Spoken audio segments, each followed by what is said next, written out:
السلام علیکم ورحمۃ اللہ وبرکاتہ۔ الحمد للہ رب العالمین والصلاة والسلام علی رسولہ الامین وعلی آلہ وصحبہ اجمعین ومن تبعہم بإحسان الی یوم الدین، اما بعد فاعوذ باللہ من الشیطان الرجیم، بسم اللہ الرحمن الرحیم۔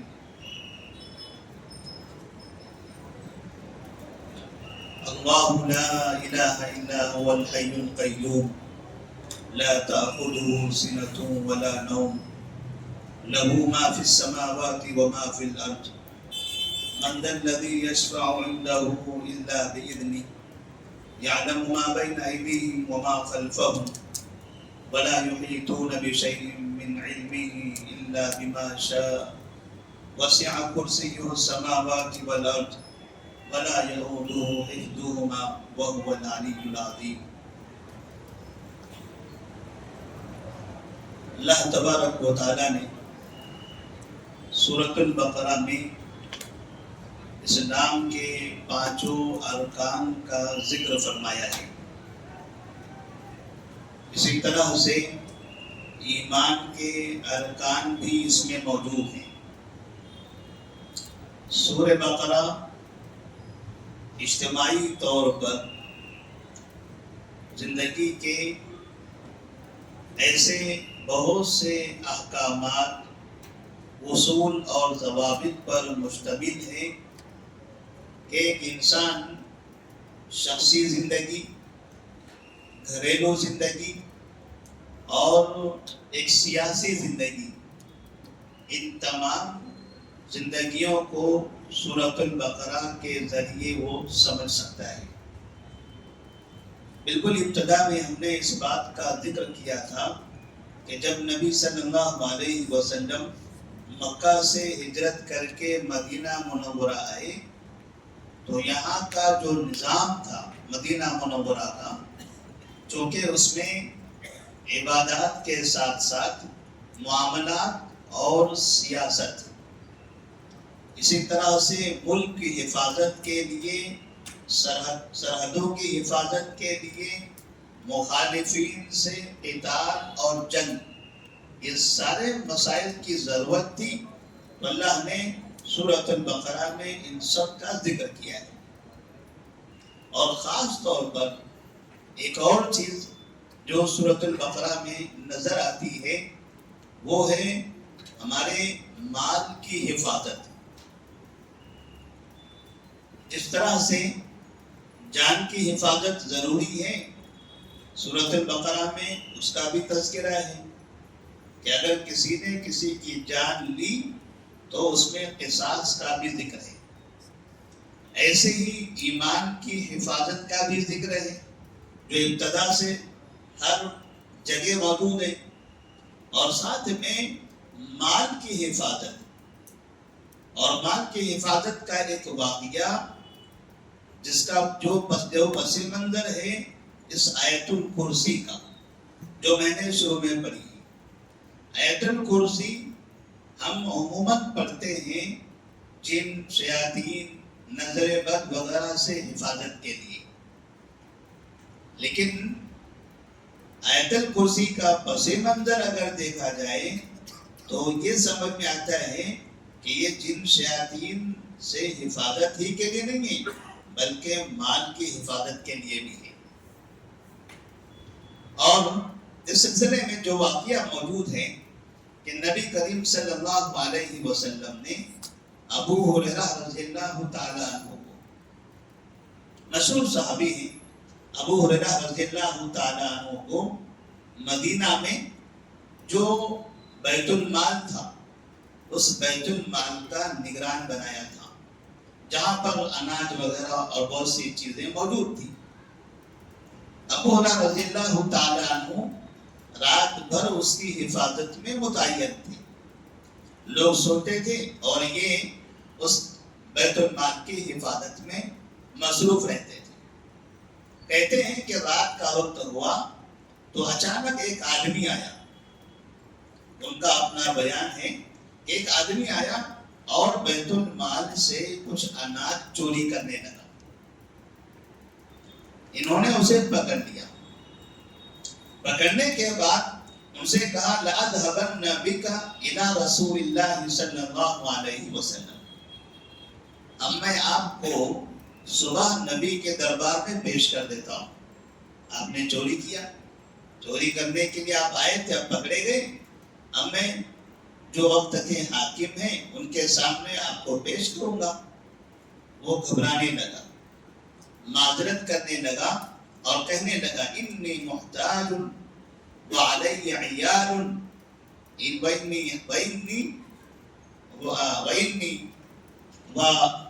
ولی حاجۃ شدیدۃ. میں محتاج ہوں, میرے گھر میں بہت سے لوگ ہیں, اہل و عیال ہیں, میں بڑا ضرورت مند ہوں, لہذا مجھے معاف کر دیجئے, چھوڑ دیجئے. معذرت کرنے لگا. ابو ہریرہ رضی اللہ تعالی عنہ کو رحم آیا, انہوں نے چھوڑ دیا. صبح ہوئی, نبی کریم صلی اللہ علیہ وسلم نے ابو ہریرہ رضی اللہ تعالی عنہ سے سوال کیا یا ابا ہریرہ ما فعل اسیرک البارحہ. رات میں جس قیدی کو آپ نے گرفتار کیا تھا, جس شخص کو آپ نے گرفتار کیا تھا, وہ کہاں ہیں؟ کہا میں نے تو چھوڑ دیا. کہا کیوں چھوڑا؟ کہا وہ چوری کرنے کے لیے آیا, میں نے پکڑا اور میں نے ان سے کہا کہ آپ کے سامنے پیش کروں گا. تو وہ گھبرانے لگا اور معذرت کرنے لگا, اپنی مجبوری دکھائی, مجھے ترس آیا, میں نے چھوڑ دیا. نبی کریم صلی اللہ علیہ وسلم کو وحی کے ذریعے اللہ تبارک و تعالیٰ نے اس بات کی خبر دی تھی. اس واقعے سے ایک چیز جو سمجھ میں آتی ہے وہ یہ کہ اپنے مال کی حفاظت کرنی چاہیے. اپنے گھر ہے, اپنی دکان ہے, اپنا سامان ہے, اس کی حفاظت کرنی چاہیے. یہ نہیں سمجھنا چاہیے کہ بس ہم اللہ کے بھروسے چھوڑ رہے ہیں, اللہ ہی اس کا محافظ ہے, ہمیں اس کی نگرانی کرنے کی کیا ضرورت ہے. اللہ تبارک و تعالیٰ پر توکل ہے, بھروسہ ہے. بھروسہ تو نبی صلی اللہ علیہ وسلم کو بھی تھا, ابو ہریرہ رضی اللہ تعالیٰ عنہ کو بھی تھا. پھر بھی آپ صلی اللہ علیہ وسلم نے بیت المال کی حفاظت کے لیے ابو ہریرہ رضی اللہ تعالیٰ عنہ کو نگران متعین کیا تھا. تو اپنے سامان کی حفاظت آپ کرنی ہے. انسان کے پاس جتنی استطاعت ہے, اپنی استطاعت کے مطابق وہ اپنے اختیار کا استعمال کرے. اب جہاں اس کی استطاعت ختم ہو جاتی ہے, اس سے آگے کے لیے اللہ تبارک و تعالیٰ سے مدد مانگے. تو نبی صلی اللہ علیہ وسلم نے ابو ہریرہ رضی اللہ تعالیٰ عنہ سے کہا وَسَيَعُودُ ثَانِيَةً, دیکھنا آج وہ پھر آئے گا, وہ آدمی پھر آئے گا. ابو ہریرہ رضی اللہ تعالیٰ عنہ یقین کر گئے. انہوں نے کہا جب نبی نے کہا ہے کہ پھر آئے گا, اس کا مطلب وہ آئے گا. اور بس وہ رات بھر اسی انتظار میں تھے کہ وہ کہاں سے آئے, کہاں سے. انہیں یقین ہو گیا تھا, اب غفلت نہیں ہو سکتی تھی, کیونکہ وہ جانتے تھے کہ وہ آئے گا, یہ یقینی ہے. اور حقیقت میں وہ پھر آ گیا. ابو ہریرہ رضی اللہ تعالیٰ عنہ سے دوبارہ پکڑ لیا, پکڑا, پھر کہا کہ میں نبی کے دربار میں پیش کرتا ہوں. پھر وہ گھبرا گیا, گڑ گڑانے لگا, معافی مانگنے لگا. کہا میں مجبور ہوں, میں ضرورت مند ہوں, میرے اہل و عیال ہیں, مجھے معاف کر دیجیے. ابو ہریرہ رضی اللہ تعالیٰ پھر معاف کر دیا. صبح ہوئی, نبی نے پھر پوچھا کیا ہوا, آپ نے جس چور کو پکڑا تھا اس کا کیا ہوا؟ کہا میں نے پھر رحم کر دیا, رحم کر کے چھوڑ دیا. نبی نے کہا دیکھنا آج پھر آئے گا, دیکھنا تو آج پھر آئے گا. تیسری رات وہ آدمی پھر آتا ہے اور پھر آنے کے بعد اسی طرح سے چوری کرنے کی کوشش کرتا ہے. ابو ہریرہ رضی اللہ تعالیٰ عنہ کہتے ہیں وہ اپنے دونوں ہاتھوں سے